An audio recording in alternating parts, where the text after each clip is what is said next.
Bon, dans la prochaine tâche, ce qu'on veut faire, c'est s'organiser pour qu'on puisse montrer les images qui sont cachées derrière les points d'interrogation. Donc pour ça, on veut avoir la possibilité de cliquer et d'avoir une action qui se produit quand on clique. Encore là, il y a plusieurs façons de faire ça, mais la façon que je vais utiliser présentement, c'est assez simple. Nous, on a déjà fait ça avec des hyperliens. Donc les hyperliens, on utilise la balise A et on indique une référence pour nous dire que quand on clique sur ce lien-là, ici ça donne au lieu d'être du texte, notre hyperlien va être une image, donc il faut fermer la balise évidemment. Donc on a le A ici, puis le barre oblique A à la fin. Et d'habitude, quand on clique sur un hyperlien, bien, on s'en va à une autre page ou à un autre site web ou peu importe. Ici, ça donne qu'on s'en va nulle part, on veut rester ici. Donc, ce qu'on fait à ce moment-là, c'est qu'on met le petit carré ici, communément appelé un hashtag, et ça va nous permettre de rester exactement là où on est. Donc, j'ai fait ça pour la première image. On va voir ce que ça donne. Okay? Donc, on a vu que ça a bougé un petit peu, là, ça a changé un petit peu le formatage. Ça, c'est pas bien grave. Et regardez bien ma souris ici, ou en fait ma petite flèche. Quand je vais rentrer dans le carré, on voit que ça devient une main. OK? Donc, c'est une main. Quand je sors, ça devient une flèche. Donc, une main, ça nous indique que c'est cliquable. Regardez aussi dans le bas de l'écran ici, là, vous allez voir qu'en bas à gauche, quand ma souris s'en va dans la zone, on voit le lien vers lequel on s'en va. Donc, on s'en va vers mémo, barre oblique, jouer.html, carré ou hashtag. Bref, on s'en va de nulle part. Donc, quand je clique dessus, présentement, il ne se passe rien encore, mais soyez patient, puis vous allez voir qu'on va y arriver dans un instant. Bon, ce sera à vous de modifier toutes les images qui vont dans les lignes qui suivent. Moi, je vais me concentrer sur la première image en haut ici. Maintenant, nous, parce qu'on a travaillé un peu avec le microbit et parce que dans les projets précédents, on s'est initié un peu au JavaScript et parce que le JavaScript nous permet de modifier des éléments HTML d'une façon dynamique en tenant compte de la volonté de l'utilisateur ou du joueur, dans notre cas présent, bien, on va utiliser du JavaScript pour être capable de montrer l'image. Donc, un petit peu plus tard, ce qu'on va faire, c'est qu'on va rajouter, on va commencer à se rajouter du code JavaScript dans notre fichier script.js. Mais pour le moment, on va se rajouter une petite commande ici qui va nous permettre d'invoquer la bonne méthode. Donc, ce qu'on va vouloir faire, c'est quand on va cliquer, donc il y a une commande JavaScript qui s'appelle onClick. Donc, quand on va cliquer sur cette image-là, il va y avoir une méthode qui va s'exécuter. Puis ce qu'on veut, c'est qu'on veut montrer. Okay? On veut montrer l'image.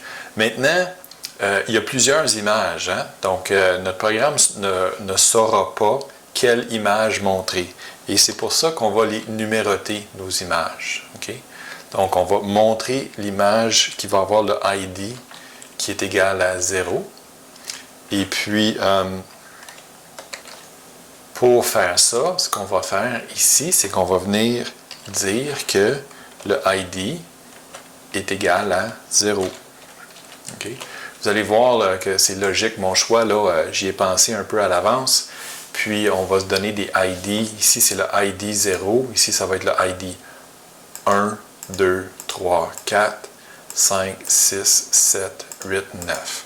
Étant donné qu'on commence à 0, vous allez voir que dans notre programme, on va utiliser un array, un tableau, et on sait que le tiroir 0, le premier tiroir, c'est toujours le tiroir 0. C'est pour ça que je commence à compter à 0 ici. Ça va nous éviter de faire des calculs savants un peu plus tard.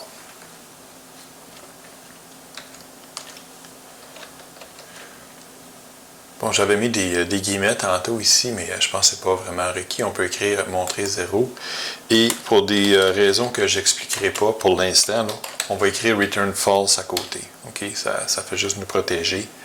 Donc, ce qui va arriver, c'est ce qu'on est en train de dire ici, c'est que quand quelqu'un va survoler la première image qu'on a baptisée avec l'identifiant 0 et que le joueur va cliquer sur cette image-là.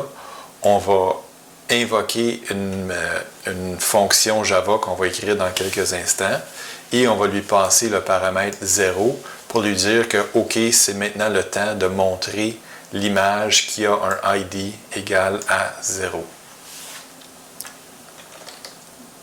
Vous allez devoir faire ça pour les autres lignes aussi, mais je vais juste faire la première ligne pour vous. Par exemple, on peut copier celle-là.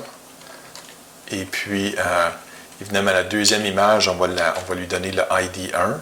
Et ça va être le temps de montrer 1. Si jamais ça arrive que vous testez votre jeu puis vous vous rendez compte que vous cliquez une image, ce n'est pas la bonne qui s'affiche ou elle ne s'affiche pas, venez voir ici si le ID correspond avec ce qui est dans l'invocation de la méthode. OK. Donc maintenant, vous allez devoir répéter ce que je viens de faire pour les images 0 et 1 pour toutes les autres images du fichier HTML ici.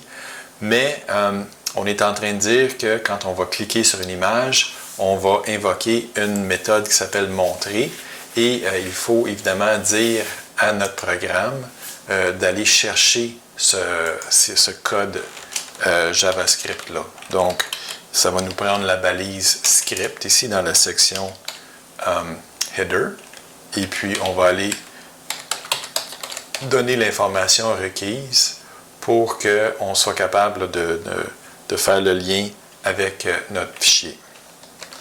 OK, donc il nous reste juste à donner la source.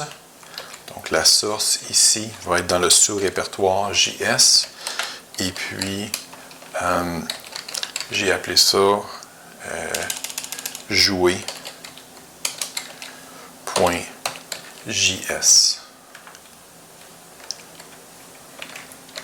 On va aller voir. Donc, effectivement, dans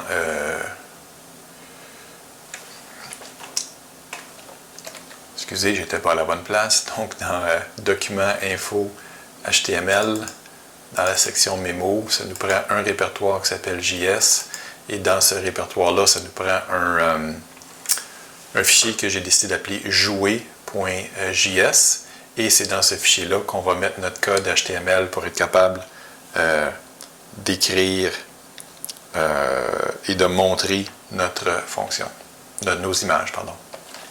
OK, donc maintenant, dans le fichier jouer.js, la première chose, c'est que je vais vous demander d'écrire entre guillemets ici à la ligne 1 use strict. C'est une façon d'indiquer à JavaScript qu'on veut être sévère dans la façon de déclarer nos variables. Okay? Donc, j'y reviendrai un peu plus tard. Là. Vous allez voir, de toute façon, si vous oubliez quelque chose, le système va vous avertir.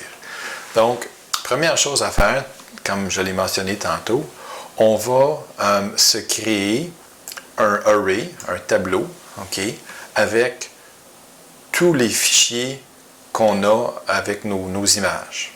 Donc, ici, on veut que ce soit une constante. On ne veut pas que cette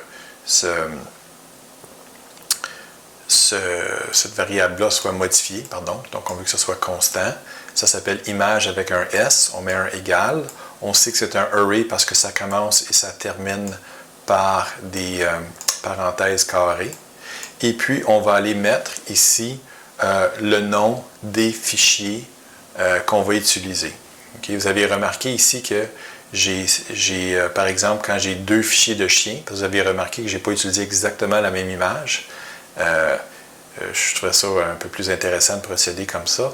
Donc, j'ai chien-1 et chien-2. Ça va être important d'avoir le tiret ici parce qu'on va s'en servir pour venir déterminer que ces deux fichiers-là sont effectivement des chiens. Puis on va faire un split. Vous allez voir dans quelques tâches, on va faire un split sur le trait d'union qui est là.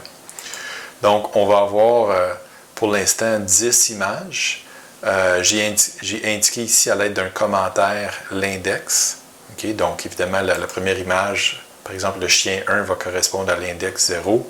Et puis, le cochon 1 va correspondre à l'index 6, qui se trouve à être dans le 7e tiroir. Donc, ça, vous êtes familier avec tout ça.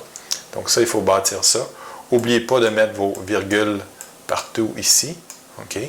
Donc ça, c'est vraiment important de construire ça. Donc, vous pouvez mettre cette information-là dans un premier temps. Ensuite, on va se créer une fonction.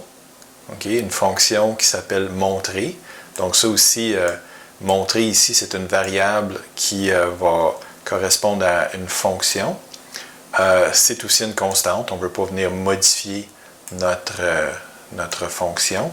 Et puis, notre fonction a besoin du numéro de l'image pour savoir quelle image afficher. Donc, c'est pour ça que j'ai créé une variable ici qui s'appelle num_image qui correspond au numéro de l'image. Puis, cette information-là provient du paramètre qu'on indique ici. Donc, quand on va être à la première image ici avec l'identifiant 0, bien, on veut montrer l'image 0. Et l'image 0, ça va être l'image qui va se situer à l'index 0 du tableau ou du array image. Donc, on va voir on va devoir brasser, comme je vous l'ai expliqué dans l'introduction, tout ça. Mais ça, on va faire ça dans quelques tâches. Donc, le but maintenant, c'est tout simplement d'afficher notre image. OK. Donc, et c'est là qu'on va utiliser toute la force de JavaScript, parce que JavaScript nous permet de venir modifier le HTML qu'on a écrit. Donc, rappelez-vous que dans nos premières tâches, on a tout simplement affiché une image d'un point d'interrogation. Donc là, ce qu'on va vouloir faire, c'est mettre la main sur l'image qui a un ID égal à 0, en présumant que l'utilisateur va cliquer sur l'image 0. On va vouloir mettre la main sur l'image 0 et venir changer la source ici pour que ce soit une autre image. Dans le cas présent, ça va être l'image chien-1 qu'on va vouloir mettre là. Donc, voici comment on va procéder. Donc, on veut obtenir l'élément HTML image qui correspond à notre image choisie. Puis l'image choisie va nous être fournie par le numéro d'image sur lequel l'utilisateur va avoir cliqué. Donc, on a déjà vu ça récemment, la façon de mettre la main sur un élément HTML, c'est d'utiliser la méthode document_getElementById. Et puis, il faut préciser la valeur string ici, 0. Okay? Donc, ce qui est passé, c'est un nombre. Donc, on veut transformer le nombre en string. Donc, c'est pour ça qu'on fait une petite conversion ici. On a déjà fait ça quand on travaillait avec le microbit, convertir des nombres en string et des strings en nombres. Donc, ça ici, il faut transformer le numéro de l'image, qui est un number, et transformer ça en string avec la petite méthode ici, .toString. Ça prend vraiment une majuscule ici et ça prend des parenthèses là. Okay? Donc, quand on va... L'effet net ici de document.getElementById, numéro image toString, c'est que ça va prendre le numéro qu'on a passé et ça va nous donner l'image en question que j'ai mis dans une variable que j'ai tout simplement appelée img. Maintenant qu'on a en main, qu'on a le contrôle de l'image 0, en présumant que l'utilisateur et notre joueur a cliqué sur 0, à ce moment-là, bien, on peut se préparer. On sait que le nom du fichier que l'on doit afficher se trouve ici à l'index 0. Donc, c'est chien-1.png. Et on se rappelle que notre sous-répertoire de fichiers s'appelle image. Donc, nos images sont ici. Donc, on va venir afficher le chien 1. Donc, pour faire ça, il faut juste ajouter le chemin. Donc, c'est dans le sous-répertoire image avec un S barre oblique.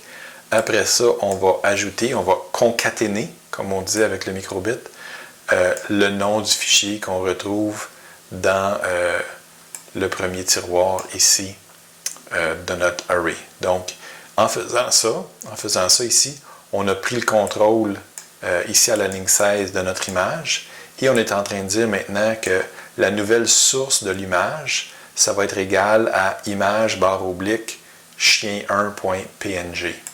Donc, on est en train de remplacer ici le image barre oblique interrogation par point PNG, pardon, par la valeur qu'on a repérée dans notre array. Bon, j'avais deux autres lignes de code à l'écran, mais je les ai effacées parce que c'est pour une autre étape un peu plus tard.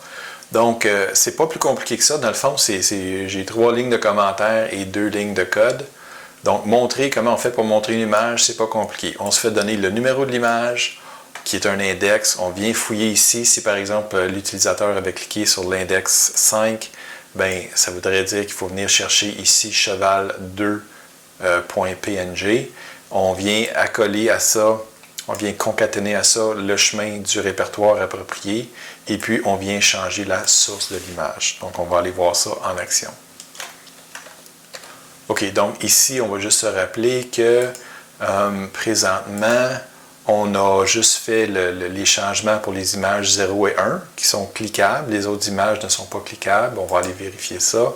Quand je passe sur l'image 0, on voit bien que j'ai une petite main ici et que c'est cliquable. Quand je viens sur l'image à côté ici dans la case 1, c'est cliquable aussi. Puis là, quand on sort ailleurs, on voit là que c'est juste une flèche ordinaire, donc c'est pas cliquable. Donc si je viens cliquer ici, normalement, on devrait avoir le chien 2. Et oui, quand je clique ici, il ne se passe rien parce que je ne l'ai pas programmé encore, c'est pas cliquable. Puis quand je viens ici, je vois que j'ai effectivement le chien 1. Donc votre mission maintenant, c'est de compléter tout ça pour que quand vous cliquez sur les différents points d'interrogation, les bons animaux s'affichent.